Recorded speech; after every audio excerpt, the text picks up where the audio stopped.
تو سیدنا مسیح علیہ السلام کے جو کہ جس کے ساتھ وہ تعلق رکھتا تھا اس نے ان کو پیش نہیں کیا ایک پیغمبر کے طور پر، اس لیے کہ hero as a prophet model کے طور پر ان کی زندگی کے بعد گوشے ایسے ہیں جو عملی اور تجربی زندگی سے تعلق ہی نہیں رکھتے۔ اجتماعی تعلیمات کے بارے میں اگرچہ ان کے مواعظ اور بالخصوص پہاڑی کا بعض ایسا ہے کہ جس کے اندر آج بھی ایک بڑی کشش محسوس ہوتی ہے، لیکن ان کی زندگی انسانی ریاست اور سوسائٹی کے لیے کوئی نمونہ زندگی نہیں بن سکتی ہے۔ عقیدت کے سارے حالے ان سارے انبیاء کے ساتھ موجود ہے، اور ہم مسلمان تو خوش نصیب ہیں جنہیں تمام انبیاء علیہ السلام کے ساتھ محبت و عقیدت کا ایک ایمانی رشتہ استوار کرنے کی تعلیم بھی دی گئی ہے۔ اس اعتبار سے وہ مجبور ہے کہ رسول اللہ صلی اللہ علیہ وسلم کو وہ تاریخ انسانی کا یعنی ایک ماڈل پیغمبروں کی زندگی کے اندر قرار دے۔ اور اسی طرح سے آج سے کچھ 30 سال پہلے ایک کتاب آپ کے لائبریریز کے اندر بڑی معروف ہوئی جس کے تراجم مختلف زبانوں میں ہوئے، دا 100 کے نام سے مائیکل ایچ ہارٹ نے ایک کتاب لکھی۔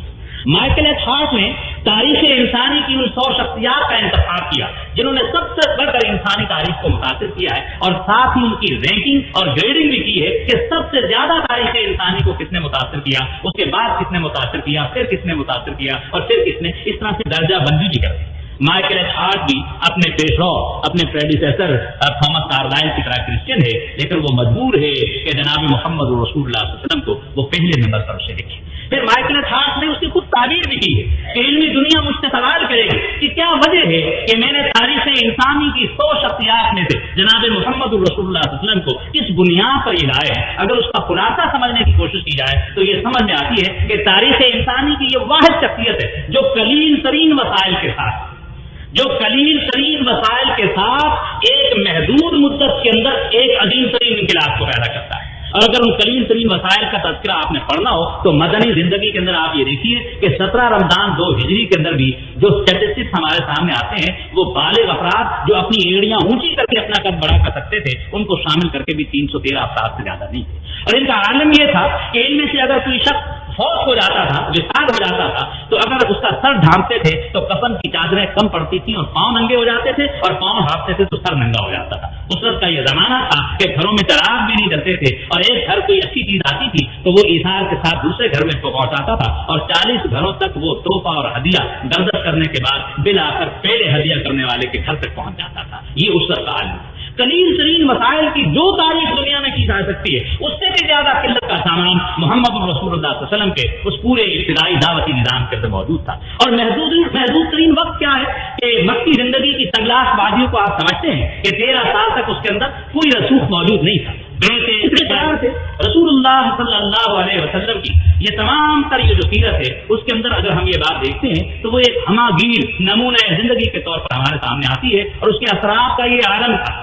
کہ اس زمانے کے اندر کشرا ایران کی تحریر پورے طور پر موجود تھی جسے پروفیسر براؤن نے 4 جلدوں میں بڑی وضاحت کے ساتھ لکھا ہے، اور کیسر روم کی بھی تحریر موجود تھی جس کا گبن کے حوالے سے the fall and decline of Roman empire کا تذکرہ میں نے پہلے بھی کیا تھا۔ اگر آپ ان کو دیکھیں تو دنیا کے اندر یہ 2 بڑی تہذیبیں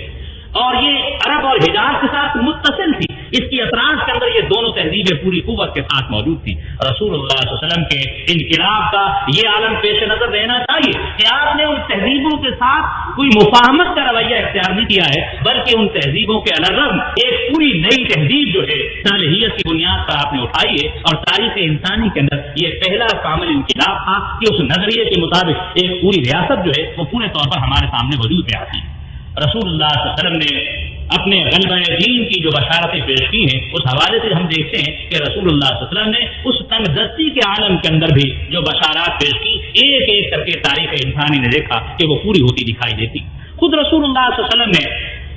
اپنے افتخار اور امتیازات کے بارے میں حضرت جابر رضی اللہ تعالیٰ عنہ کی روایت ہے جو صحیح ہے کے اندر پیش کی گئی ہے کہ رسول اللہ صلی اللہ علیہ وسلم نے یہ بات فرمائی کہ ابھی 1 ماہ کی مسافت باقی ہوتی ہے کہ دشمن پر میرا روب طاری ہو جاتا ہے۔ پھر آپ نے فرمایا کہ میرے لیے ساری روئے زمین کو ایک مسجد بنا دیا گیا ہے، اس کو پاکیزگی دے دی گئی ہے جب جہاں کوئی چاہے نماز پڑھ سکتا ہے، جبکہ اس سے پہلے دنیا کے کسی مذہب میں اس قسم کی رعایت جو تھی، یہ سہولت جو تھی وہ کبھی موجود نہیں تھی۔ تیسرا آپ نے فرمایا کہ غنیمت کا مال میرے لیے حلال کیا گیا جو اس سے پہلے کسی نبی کے لیے حلال نہیں تھا۔ چوتھا آپ نے فرمایا مجھے شفاعت کا حق دیا گیا ہے اور اہل توحید کے لیے یہ شفاعت کا حق یقیناً کارگر ہوگا۔ پہلے فرمایا کہ پہلے 5ویں بات فرمائی کہ پہلے انبیاء اپنے علاقوں کے لیے ٹیریٹوریل جورسڈکشن کے ساتھ محدود ہوتے تھے، اللہ تعالیٰ نے مجھے پورے عالم، پوری انسانیت اور پورے جغرافیہ عالم کے لیے نبی اور پیغمبر بنا کر کے کہا۔ اس اعتبار سے رسول اللہ صلی اللہ علیہ وسلم کی یہ سیرت ہمارے سامنے موجود ہوتی ہے، لیکن مستشرقین نے ہمارے سامنے یہ بات کہی ہے کہ یہ سیرت تو اور یہ احادیث تو 2 صدیوں کے بعد جا کر کہیں لکھی گئی ہیں، اب ایسی سیرت اور ایسا لوازمہ اور ایسا میٹیریل جو صدیوں بعد جا کر مرتب ہو، اس پر کیسے اعتماد کیا جا سکتا ہے؟ حالانکہ تحقیقی اعتبار سے دیکھا جائے تو آرکیالوجیکل لیول پر وہ آثار باقیہ جو تاریخ کے حوالے سے ہمیں ملتے ہیں، اس سے اندازہ ہوتا ہے کہ یہ بات بھی کہیں درست نہیں ہے۔ اس سے پہلے کہ میں آثار باقیہ کے حوالے سے رسول اللہ صلی اللہ علیہ وسلم کی سیرت کے بارے میں مستشرقین کے اس سوال کا بالخصوص جواب دوں، ایک واقعہ آپ کے سامنے رکھنا چاہتا ہوں۔ کیسر روم کو جب اس بات کا علم ہوا کہ مدینہ کے اندر ایک ریاست جو ہے وہ وجود میں آ رہی ہے، تو اس نے اپنا ایک سفیر بھیجا، اور وہ سفیر کچھ دنوں مدینہ کے اندر رہا، اور واپسی پر اس نے جب ہرقل روم کو اپنا وہ سارا رپورٹ پیش کی، تو رپورٹ پیش کرنے سے پہلے اس نے چند تمہیدی جملے کہے، اور ان تمہیدی جملوں میں سے یہ بات تھی، اس نے کہا کہ عظیم شہنشاہ، میں اس سے پہلے بھی دنیا کی مختلف بادشاہتوں اور قبیلوں اور رؤساء اور عمائدین اور اکابرین کے پاس گیا، میں نے ان کے جاہ و حشم کو، شان و شوکت کو، ان کی یعنی ساری کر و فر کو دیکھا ہے، لیکن جو تعلق جناب محمد رسول اللہ صلی اللہ علیہ وسلم کے فالوورز کا، متبعین کا، ساتھیوں کا اپنی اس شخصیت کے ساتھ دیکھا ہے، ایسی مثال میں نے کبھی پہلے نہیں دیکھی۔ اور ساتھ وہ ایک مثال پیش کرتا ہے، وہ یہ کہتا ہے کہ میں نے دیکھا کہ ان کا وہ نبی جب کبھی وضو کے لیے پانی استعمال کرتا تو اس کے ساتھی وضو کا استعمال شدہ پانی زمین تک نہیں گرنے دیتے تھے کہ برکت کے طور پر اٹھا لیتے تھے۔ میں نے اس واقعے کو اپنے ذہن میں رکھتے ہوئے یہ سوچا کہ وہ صحابہ رضوان اللہ علیہ مجمعین جو رسول اللہ صلی اللہ علیہ وسلم کے اعضائے مبارک پر وضو کا استعمال شدہ پانی زمین تک نہیں گرنے دیتے تھے، آپ کی زبان مبارک سے نکلے ہوئے الفاظ کو انہوں نے کیسے ظاہر کیا ہوگا؟ اگر دشمن کی وہ شہادت درست ہے تو یقیناً یہ بات بھی درست ہونا چاہیے کہ آپ کے لفظوں کو انہوں نے ظاہر نہیں کیا۔ اور اسی بات میں کہ حدیث کے ذخیرے میں جس نے رسول اللہ صلی اللہ علیہ وسلم سے بات سنی ہے وہ سمجھ تو رسول اللہ صلی اللہ علیہ وسلم کہتا ہے، جس نے دیکھا ہے وہ رائے تو رسول اللہ صلی اللہ علیہ وسلم کہتا ہے۔ ایسا نہیں ہے کہ سننے والا کوئی اور فعل استعمال کر سکے اور دیکھنے والا کوئی اور فعل استعمال کر سکے۔ اس اعتبار سے یعنی ایک پورا تحریری کارنامہ ہمارے سامنے موجود ہے۔ تاریخ انسانی کے اندر تورات کے بارے میں ہمیں علم ہے کہ ٹیبلٹ کی شکل میں انہیں میسر آئی، وہ کلے ٹیبلٹ ایک مقدس صندوق میں رہی اور ہیکل سلیمانی کے اندر ان کو چرا لیا گیا، اور اس کے بعد پھر حضرت عزیر علیہ السلام کے ذریعے سے دوبارہ انہیں ملی، پھر وہ ہیکل سلیمانی سے وہ ضائع ہو گئی، اور اس کے بعد آج تک پوری یہودی دنیا کے پاس تورات موجود نہیں ہے۔ تالمود کے نام سے جو بک آف گائیڈنس ان کے پاس موجود ہے، انہیں خود بھی اس بات کا علم ہے کہ اس میں کنکاکشن اور فیبریکیشن کس درجے میں موجود ہے۔ اس اعتبار سے قرآن مجید تحریر کا ایک عجیب و غریب نمونہ ہے، اور تاریخ انسانی کے اندر ایسا معاملہ ہوا کہ 51-50 سے زیادہ صحابہ ایسے تھے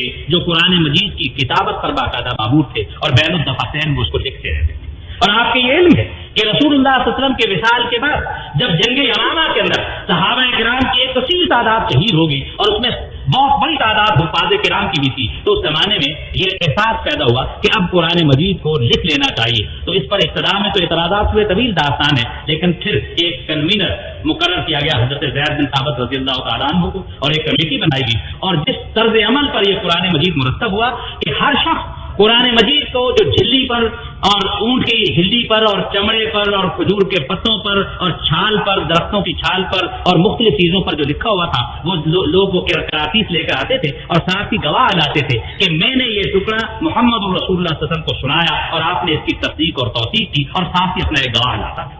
حضرت زید بن ثابت رضی اللہ تعالیٰ عنہ کہتے ہیں کہ قرآن مجید سارا، اور خود بھی یہ حافظ تھے اور کاتب وحی بھی تھے،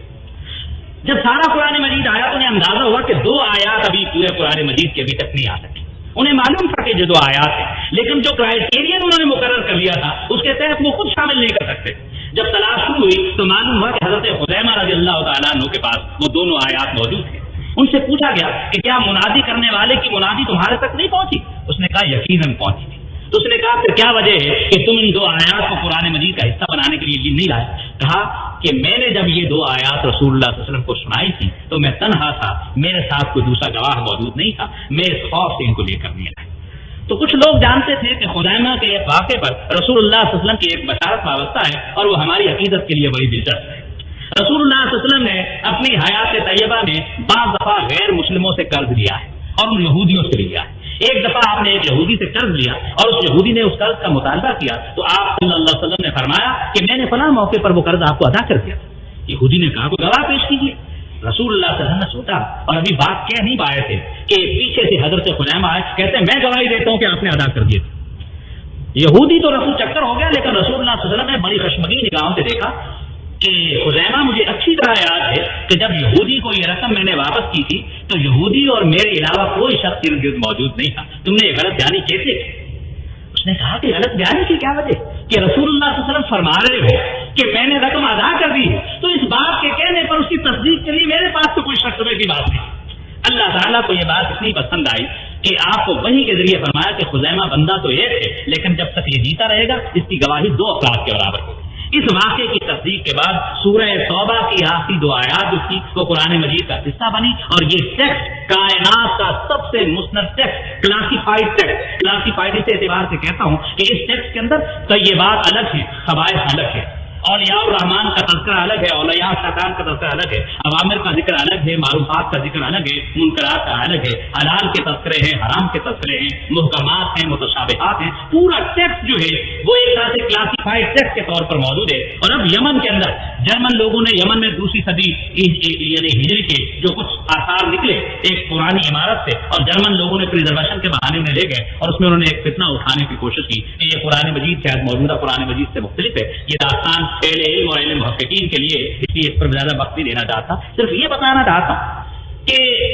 آخری نبوت کے زمانے میں جس طرح سے قرآن مجید کو محفوظ رکھا گیا، اِنَّا نَحْنُ نَزَّلْنَا الذِّكْرَ وَإِنَّا لَهُ لَحَافِظُونَ، ایسے سنت اور حدیث کو بھی محفوظ کیا گیا۔ اس کا اندازہ آپ اس بات سے لگائیے۔ میں چند باتیں آپ کے سامنے رکھتا ہوں، اور یہ ساری چیزیں رسول اللہ صلی اللہ علیہ وسلم کے صرف عہد میں لکھی گئی۔ رسول اللہ صلی اللہ علیہ وسلم نے اپنے زمانے کے بڑے بڑے بادشاہوں کو، سلاطین کو، ملوک کو، رؤساء کو، اکابرین کو خطوط لکھے۔ ان خطوط میں سے 17 سے لے کر 19 تک تو اوریجنل خطوط آج بھی توپ کافی کے ذخیرے کے اندر بے نہیں ہوئی موجود ہے، اور اگر کسرائے ایران نے رسول اللہ صلی اللہ علیہ وسلم کے خط کو پھاڑا تھا تو اس پھٹے ہوئے خط کی لکیر آج بھی اس کے ساتھ آپ کو جڑے ہوئے دکھائی دے گی کہ یہ خط اوریجنل حالت میں موجود ہے۔ یہ سارے کے سارے خطوط دکھائے گئے، اور یہ خطوط جو تھے کسی علاقے کے منڈیوں کی اجناس کے بھاؤ پر مشتمل نہیں تھی، انسانیت کی ہدایت کے نوشتے تھے جس میں قوموں اور تہذیبوں کے عمائدین کو اسلام کی طرف رجوع کرنے کی دعوت دی گئی۔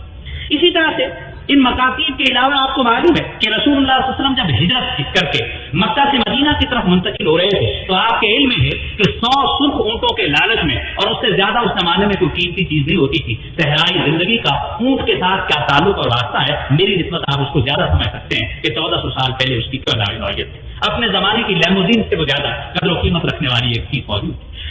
اس لالچ کے اندر جن لوگوں نے تعاقب کیا کچھ تو پیچھے ہٹ گئے، لیکن سراقہ بن مالک ایسے تھے جو تعاقب کرتے کرتے بہت دور تک نکل گئے، اور جب انہوں نے دیکھا کہ یہ قافلہ تو کسی خاص حفاظت کے اندر سفر کر رہا ہے اور اس کے دل کے اندر یہ انوار پیدا ہوئے تو اس نے پھر پناہ اور امان طلب کی۔ رسول اللہ صلی اللہ علیہ وسلم نے اس کو امان عطا کی تو اس نے عرض کیا کہ یا رسول اللہ یہ امان نامہ مجھے لکھ کر دیجیے۔ اب رسول اللہ صلی اللہ علیہ وسلم کو لکھ نہیں سکتے، حضرت ابوبکر صدیق کے پاس کوئی سامان کتابت موجود نہیں ہے۔ اتفاق سے حضرت ابوبکر صدیق کا غلام عامر بن فہیرہ رضی اللہ تعالیٰ عنہ وہ سارا دن ادھر ادھر کی خبریں اکٹھی کرتا تھا، شام کو کچھ دودھ اور چیزیں لے کر آپ کی خدمت میں آ جاتا تھا، اور اس سفر میں معاون کے طور پر ساتھ ساتھ چلتا تھا۔ عامر بن فہیرہ لکھنے کا فن جانتا تھا، اتفاق سے اس کے پاس سامان کتابت تھا۔ تاریخ اسلام کا اور تاریخ نبوی کا پہلا امان نامہ سراقہ بن مالک کے نام باقاعدہ لکھ کر دیا گیا۔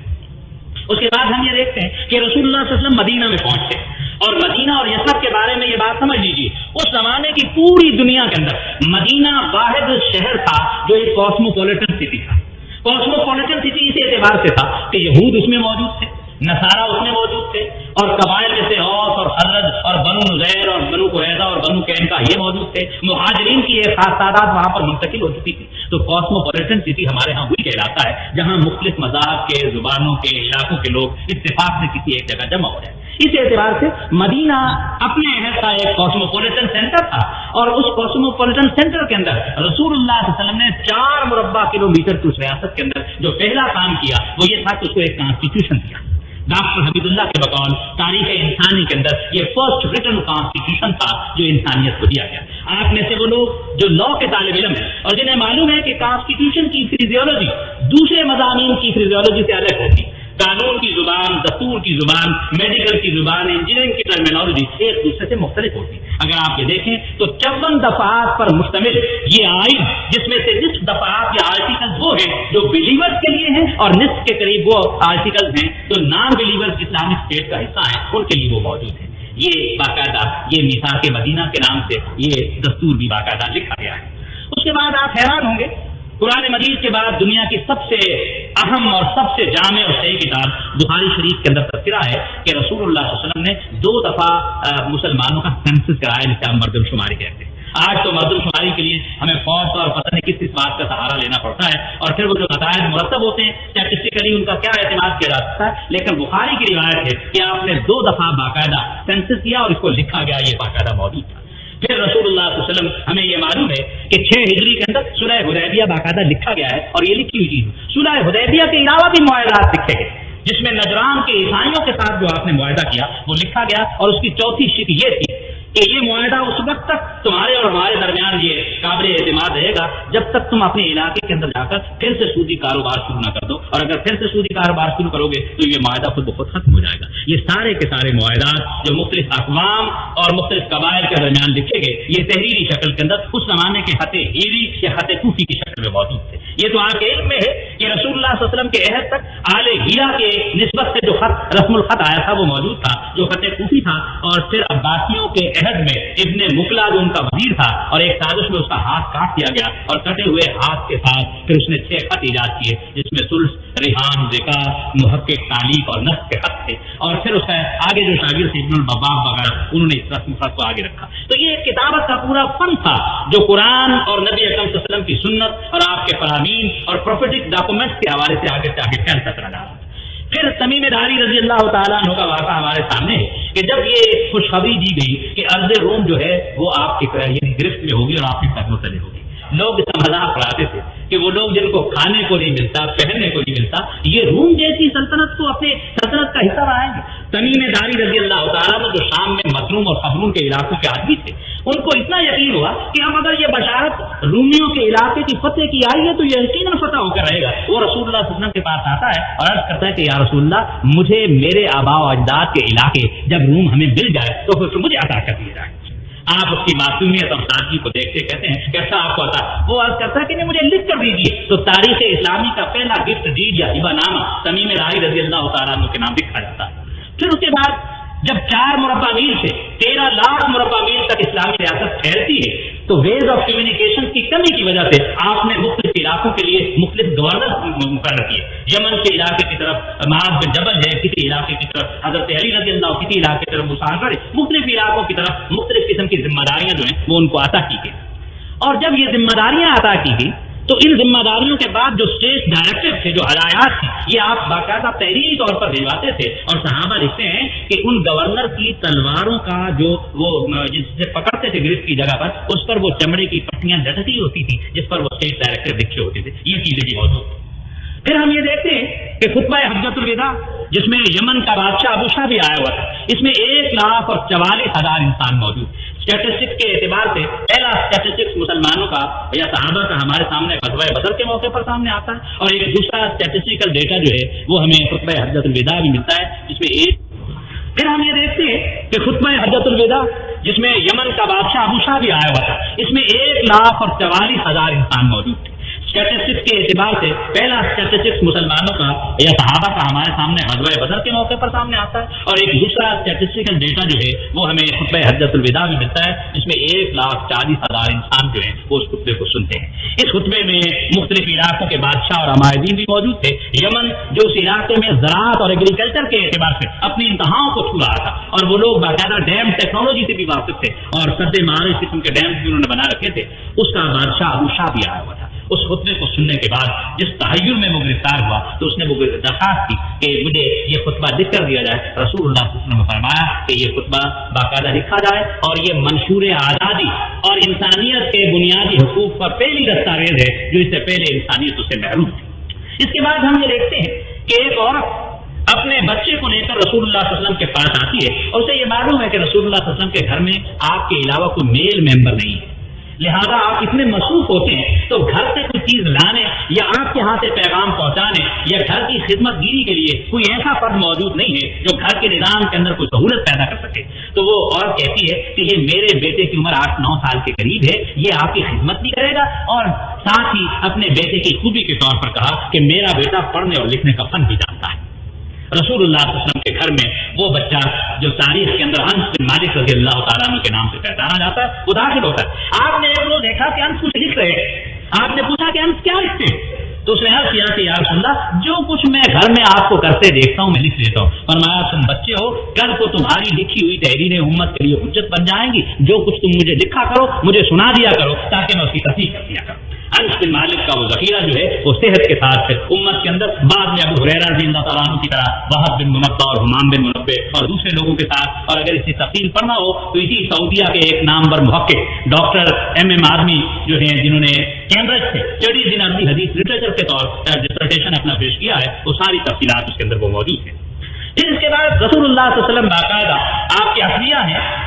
اور ان اخلیہ کے اندر آپ نے باقاعدہ یعنی 500 سے زیادہ فیصلے ہیں جو رسول اللہ صلی اللہ علیہ وسلم نے عدالتی زندگی، فوجداری بھی ہیں، دیوانی بھی ہیں، آئلی اور معاشرتی بھی ہیں، تجارتی بھی ہیں، یہ سارے کے سارے فیصلے۔ ابن الطلاء اندلسی پہلا شخص ہے جس نے اقلیت الرسول کے نام سے یہ کام کیا، اور ہمارے وہ دوست جو پہلے ہندو تھے اور بعد میں عبد الرحمان آدمی کے نام سے ازہر سے انہوں نے پی ایچ ڈی کیا، سعودیہ ہی میں اب موجود ہے ڈاکٹر عبد الرحمان آدمی، انہوں نے ابن الطلاء اندلسی کا وہ مقطوعہ ازہر سے ایڈٹ کیا، اور اقلیت الرسول کے نام سے وہ رسول اللہ صلی اللہ علیہ وسلم کے سارے عدالتی فیصلے محفوظ ہو گئے۔ ہم فقیروں کو اللہ نے یہ توفیق دی کہ یہ سارے فیصلے روایات اور داستانوں کی شکل میں تھے۔ اب ہم نے اس کو جس طرح سے پی ایل ڈی اور پی ایل جے قانونی طور پر انہیں ایک پریسیڈنٹ کے طور پر پیش کرنے کے لیے اب ان سارے کے سارے جو مقدمات کے فیصلے تھے ان کو باقاعدہ کوڈیفیکیشن کے ذریعے سے جدید زبان کے اندر تبدیل کر دیا ہے۔ مجھے امید ہے کہ 1-2 ماہ تک یہ انشاءاللہ زیر سباق سے آراستہ ہو جائیں گے۔ اسی طرح سے غزوہ تبوک کا خطبہ لکھا گیا اور چیزیں۔ اب آپ یہ اندازہ لگائیے کہ قرآن مجید کے علاوہ یہ مکاتیب اور یہ امان نامے اور یہ ہبہ نامے اور یہ مردم شماریاں اور یہ صلح نامے اور یہ معاہدات اور پھر اس طرح سے اسٹیٹ ڈائریکٹڈ اور یہ ساری چیزیں جو لکھی گئی یہ کیا ہے؟ میں ایک بات اور کہتا ہوں کہ اگر ان میں سے کچھ بھی نہ لکھا جاتا تو رسول اللہ صلی اللہ علیہ وسلم نے جس دین کو پیش کیا وہ صرف پیش کرنے کے لیے نہیں تھا، وہ عمل کے لیے تھا، اور آپ نے کوئی بات ایسی نہیں کی جس پر پہلے خود عمل نہ کیا، اور صحابہ رضوان اللہ علیہم اجمعین نے عملی اعتبار سے اگر نماز کے، اذان کے، روزے کے، حج کے، زکات کے، تجارت کے، نکاح کے، طلاق کے، وراثت کے، فرائض کے یہ چیزیں نہ بھی لکھی جاتی تو عملی اعتبار سے اتنے تواتر کے ساتھ صحابہ کی اتنی کثیر تعداد میں موجود تھے وہ لوگ جو علم حدیث سے تعلق رکھتے ہیں، اور میں یہ سمجھتا ہوں کہ اس کائنات میں علم حدیث سے بڑا کوئی علم اس لیے نہیں ہے، اس کی مثال تاریخ انسانی نہ میں پہلے کوئی علم موجود تھا نہ اس کے بعد وجود میں آ سکا۔ میں ایک جملہ صرف اس علم کے بارے میں کہوں گا کہ ہم تاریخی حقائق پر یقین رکھتے ہیں، پلوٹارک سے لے کر ٹوائنبی تک کی کتابیں پڑھتے ہیں، ہیروڈوٹس کی تاریخیں لکھی ہوئی پڑھتے ہیں، لیکن میں آپ سے یہ پوچھتا ہوں کہ تاریخ کے یہ وقائع جس ہسٹوریوگرافیکل آرڈر کے اندر لکھے جاتے ہیں ہم آج ان پر یقین رکھتے ہیں، لیکن میں آپ کو بتانا چاہتا ہوں کہ تاریخ نویسی میں احتیاط کی جو آخری حد ہے علم حدیث کے اندر اسے ابتدائی طور پر بھی قبول نہیں کیا جاتا۔ اس سے آپ اندازہ لگائیے کہ تاریخ اور حدیث کے اندر افضلیت اور سبقت کیسے، یہ ایک سائنٹیفک نالج اگرچہ اس کے ساتھ عقیدت وابستہ ہے اور رہنا چاہیے، لیکن میں یہ چاہتا ہوں کہ ایک انسان انتہائی تعصب کے ساتھ اس ذخیرہ حدیث کو دیکھنے کی کوشش کرے تو خواہ وہ یعنی آج اردن کا وہ کھڑی ساز علامہ ناصر الدین البانی رحمۃ اللہ علیہ جو ابھی تھوڑی عرصے پہلے ان کا انتقال ہوا، اس شخص نے تو اتنا بڑا کام کیا کہ سارے ذخیرہ حدیث میں ایک ایک روایت کی تنقید کر کے اسماء الرجال کے اعتبار سے، روایت اور درایت کے اعتبار سے، اور درایت کیا علم ہے تاریخ انسانی میں اس درایت کی نوعیت کا کوئی منطقی اور کوئی اعلیٰ تر علم پہلے موجود نہیں تھا، وہ سارا منقع حدیث کا ذخیرہ ہمارے سامنے موجود ہے۔ یہ ایک الگ موضوع کی گفتگو ہمارے سامنے کرتا ہے۔ اب میں یہ آپ سے یہ بات کرتا ہوں، اس ذخیرے کو دیکھتے ہوئے ایک ایسی تصویر انسان کے سامنے آتی ہے کہ اس تصویر کے بعد اس کی ساری جامعیت ہمارے سامنے موجود ہے۔ میں اگر آج آپ سے یہ بات کروں کہ دور حاضر کے سب سے بڑے ایک رہنما جسے آپ یہ کہتے ہیں کہ امریکن یونیپولر قوت کا ایک نمائندہ جارج بش ہے، اور اگر میں آپ سے کہوں کہ 15 دن پہلے جارج بش کی زندگی کے 24 گھنٹے کے احوال جاننے کے لیے جبکہ اس کے پاس اسٹینوگرافرز موجود ہیں، پی آر او شپ موجود ہے، اور پھر الیکٹرانک میڈیا کے سارے ذرائع موجود ہیں، فوٹوگرافرز موجود ہیں اور اخباری کورسپونڈنٹس موجود ہیں، اس کے باوجود بھی اگر میں آپ سے عرض کروں کہ 15 دن پہلے جارج بش صاحب کی زندگی کے 24 گھنٹے کے جلوت و خلوت کے حالات کا کوئی نقشہ پیش کیا جائے تو دور جدید کی تمام تر سہولتوں کے باوجود آپ 24 گھنٹے کی زندگی کا نقشہ نہیں پیش کر سکتے۔ اور اگر کوئی مجھ سے سوال کرے کہ 1400 سال پہلے محمد رسول اللہ صلی اللہ علیہ وسلم کی زندگی کے ایک ایک سال، ایک ایک مہینے، ایک ایک ہفتے، اس ہفتے کے ایک ایک دن اور ایک دن کے 24 گھنٹوں اور 24 گھنٹوں کے 60 منٹوں کے احوال کیا، محدثین نے پوری ذمہ داری اور ثقافت کے ساتھ انہیں قلم بند کر دیا ہے، اور تاریخ انسانی کے اندر عقیدت کا اور قطعیت کا اور حجیت کا یہ معیار تاریخ انسانی میں جناب محمد رسول اللہ صلی اللہ علیہ وسلم کے علاوہ کسی دوسرے کو حاصل نہیں ہے۔ اس اعتبار سے یہ ایک جامع ترین انقلاب تھا جو تاریخ انسانی کے اندر 4 مربع کلومیٹر سے نکلتا ہوا 13 لاکھ مربع میل تک پھیلتا ہے، اور عہد فاروقی کے اندر 26 لاکھ مربع میل تک پھیلتا ہے، اور امویان کے زمانے کے اندر پھر یہ 46 لاکھ مربع میل تک پھیلتا ہے، اور اس وقت دنیا معلوم کا نقشہ اس کے علاوہ کچھ اور نہیں تھا۔ پہلی صدی ہجری کے اندر مکران کے اندر سندھ کے ساتھ بلوچستان کے علاقے میں مکران میں باقاعدہ مستقل اسلامی ریاست تھی، اور یہ محمد بن قاسم کی ریاست سے پہلے مکران کے اندر قائم ہو چکی تھی۔ 711 میں محمد بن قاسم کی ریاست اس طرف قائم ہوئی تو دوسری طرف 711 کے اندر مسلمان بحیرہ روم میڈیٹرینین کو کراس کرتے ہوئے وہ اندلس میں داخل ہو چکے تھے، اور وہاں پر بھی پھر جنوری 1498 تک وہ سلطنت وہاں پر بھی قائم و دائم رکھی۔ اب اس پوری سلطنت کا میکانزم اگر آپ دیکھیں تو رسول اللہ صلی اللہ علیہ وسلم کا رول ماڈل کیسے؟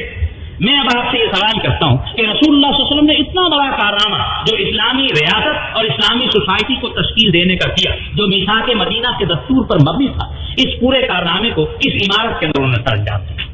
وہ عمارت مسجد نبوی کے اس محدود عمارت کے علاوہ کچھ اور نہ تھی جو اب توسیع شدہ عمارت کے پیچھے وہ موجود ہے، اور وہ حجرات جس میں کہ رسول اللہ صلی اللہ علیہ وسلم تنفیر ہے، اور وہ سیدہ عائشہ رضی اللہ تعالیٰ عنہ کا حجرہ تھا، اس لیے کہ نبی جہاں وصال کرتا ہے اسی جگہ اس کی تنفیر ہوتی ہے۔ یہ مختصر سی جگہ جو تھی، یہ اتنی بڑی ریاست جو تھی اس کے دارالخلافہ کے طور پر موجود تھی، اور پھر یہ اس کا سول سیکریٹریٹ بھی یہی تھا۔ حضرت بلال مسلمانوں کے اسٹیٹمنٹ کے گورنر بھی، اور ان کے پاس چمڑے کے اندر لکھا ہوتا تھا کہ یہ مال غنیمت آ رہا ہے، اس میں باقاعدہ پری آڈٹ بھی ہوتا تھا اور پوسٹ آڈٹ بھی ہوتا تھا، اور باقاعدہ پہلا بیت المال جو ہے وہ تاریخ کے اندر وہاں پر وہ قائم ہو جاتا۔ اس اعتبار سے ہم یہ دیکھتے ہیں کہ رسول اللہ صلی اللہ علیہ وسلم نے اس مسجد کو ایک پارلیمنٹ ہاؤس یا ایک دارالندوہ یا ایک مشاورت گاہ میں بھی تبدیل کیا۔ وَأَمْرُهُمْ شُورَىٰ بَيْنَهُمْ وَشَاوِرْهُمْ فِي الْأَمْرِ، اس اسٹیٹ اور سوسائٹی کے اندر مشاورت سے معاملات آگے بڑھتے ہیں۔ میں تو کبھی یہ سوچتا ہوں کہ پیغمبر اپنے منصب کے اعتبار سے اس بات کا محتاج نہیں ہے کہ وہ کسی دوسرے سے مشورہ کرے، وَمَا يَنطِقُ عَنِ الْهَوَىٰ إِنْ هُوَ إِلَّا وَحْيٌ يُوحَىٰ، لیکن رسول اللہ صلی اللہ علیہ وسلم نے کوئی مرحلہ ایسا نہیں ہے کہ اپنے ساتھیوں سے مشاورت کے بغیر کوئی فیصلہ کیا۔ اس زندگی کے اندر یہ مشاورت کا حسن کیا ہے، ہمیں اپنی زندگی کے اندر عملی اعتبار سے اس کے امکانات کو دیکھنا چاہیے۔ اس لحاظ سے ہم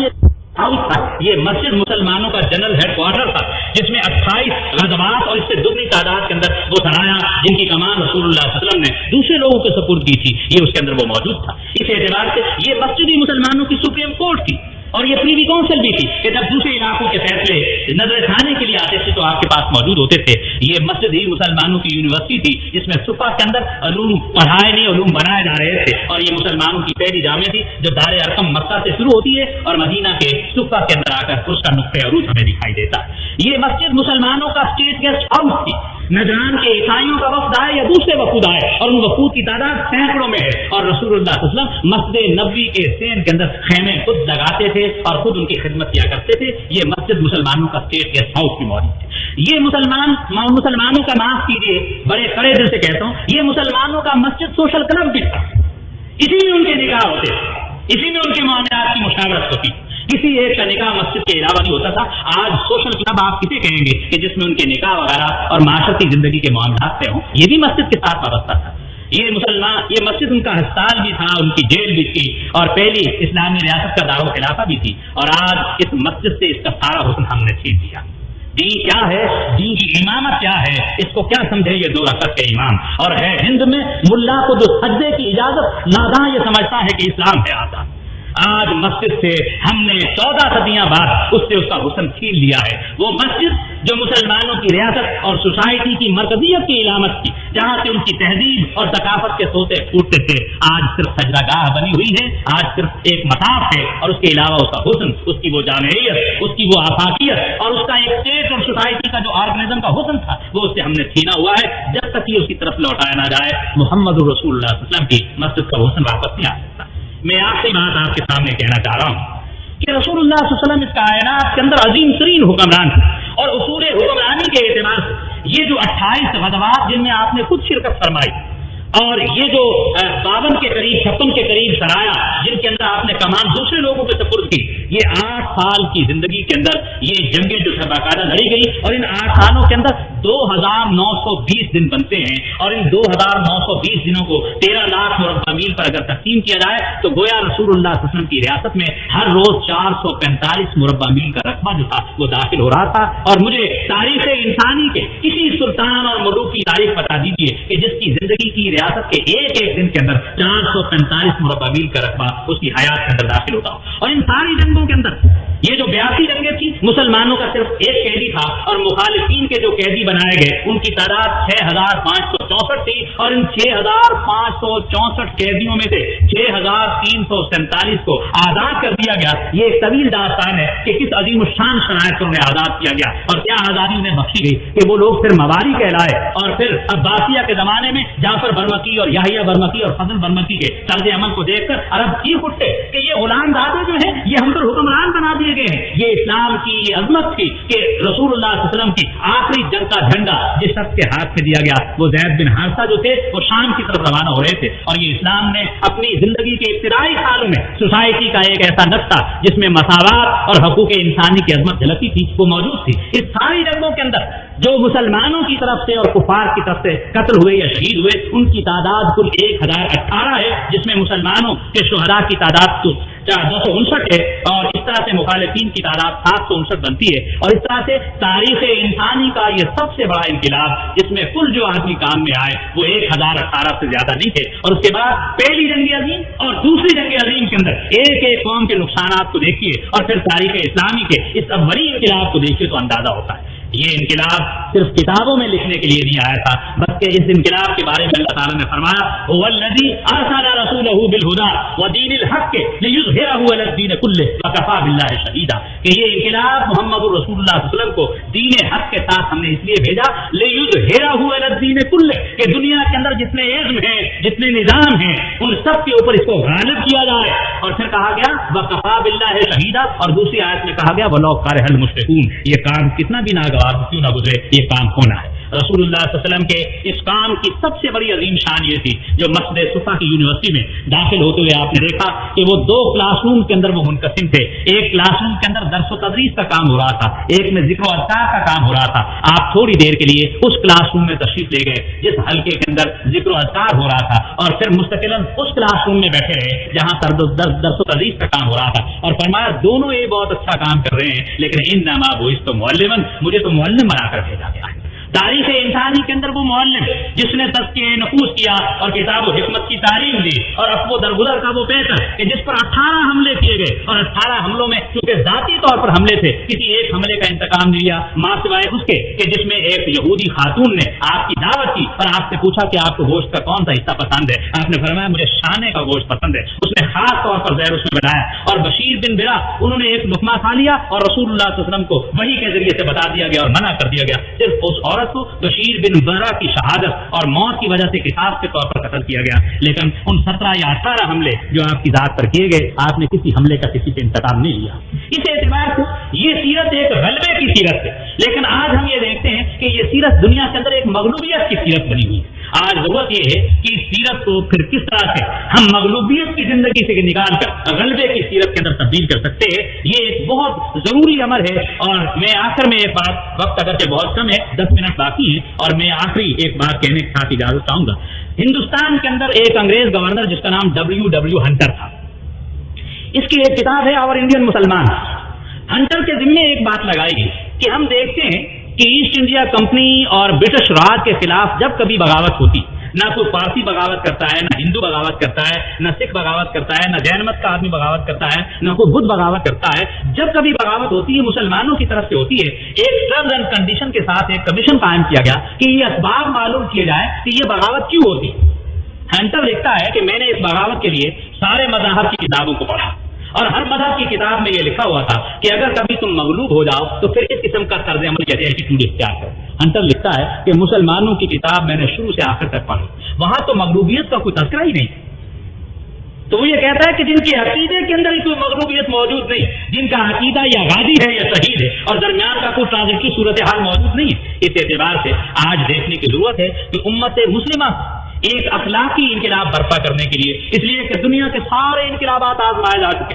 دنیا انسانیت کے پاس کوئی پیغام موجود نہیں ہے. انسانیت کا مستقبل انتہائی ہولناک ہے. وہ ایک ایسی دہلیز پر ہے جہاں انسانی قدریں سسک رہی ہیں اور انسانی معاشی دم توڑتے دکھائی دے رہے ہیں. اس موقع پر رسول اللہ صلی اللہ علیہ وسلم نے اپنے زمانے کے اندر ایک حدیث جو اس سلسلے میں آپ نے پیش فرمائی اور اس کے اندر باقاعدہ ہمارے لیے ایک بہت بڑا رجوع موجود ہے. اور رسول اللہ صلی اللہ علیہ وسلم نے حدیث کی کتابوں میں کتاب المناہی اور کتاب الفطر کے اندر جو حدیث پیش کی ہے ان میں سے صرف ایک حدیث پیش کرنے کے ساتھ میں اپنی گفتگو کا اختتام کروں گا تاکہ آپ کو اعتماد ہو کہ آئندہ آنے والے زمانے میں رسول اللہ صلی اللہ علیہ وسلم کی نگاہ میں مسلمانوں کے احوال کیا ہوں گے. نعمان بن بشیر رضی اللہ تعالیٰ عنہ راوی ہیں. وہ کہتے ہیں کہ رسول اللہ صلی اللہ علیہ وسلم نے فرمایا تکون النبوۃ فیکم ما شاء اللہ ان تکون ثم يرفع الله اذا شاء يرفعها ثم تكون خلافة على منهاج النبوة فتكون ما شاء الله ان تكون ثم يرفعها اذا شاء يرفعها ثم تكون ملكا عادا فتكون ما شاء الله ان تكون ثم يرفعها اذا شاء الله يرفعها ثم تكون ملكا جبريا ثم تكون خلافة على منهاج النبوة ثم سقط. رسول اللہ صلی اللہ علیہ وسلم فرماتے ہیں کہ سب سے پہلے نبوت قائم رہے گی جب تک اللہ تعالیٰ اسے قائم رکھے گا. وہ دور ہمیں تاریخ میں ہم پڑھ لیتے ہیں. پھر فرمایا ثم تکون خلافت علی منہاج النبوہ, پھر خلافت علی منہاج النبوہ ہوگی. وہ 30 سال بھی ہمارے سامنے موجود ہیں کہ وہ خلافت جن آزمائشوں سے اور یہود کی جن سازشوں کے ساتھ دوچار رہی وہ ہمارے سامنے. پھر فرمایا ثم تکون ملکا عاظا, پھر ایک ملوکیت تمہارے سامنے پھیلے گی. فتکون ما شاء اللہ ان تکون, وہ جب تک اللہ چاہے گا وہ ملوکیت بھی دنیا کے اندر رہے گی. پھر فرمایا ثم تکون ملکا جبریا, پھر ایک کاٹ کھانے والی, پھال ڈالنے والی, ذلت سے آمادہ کر دینے والی ایک شہنشاہیت تم پر مسلط ہوگی. ثم یہ اللہ جب چاہے گا اسے بھی رکھے گا. اور میں یہ سمجھتا ہوں کہ جو آپ نے فرمایا کہ ثم تکون ملکا جبریا, اس اسٹیج سے آج ہم گزر رہے ہیں.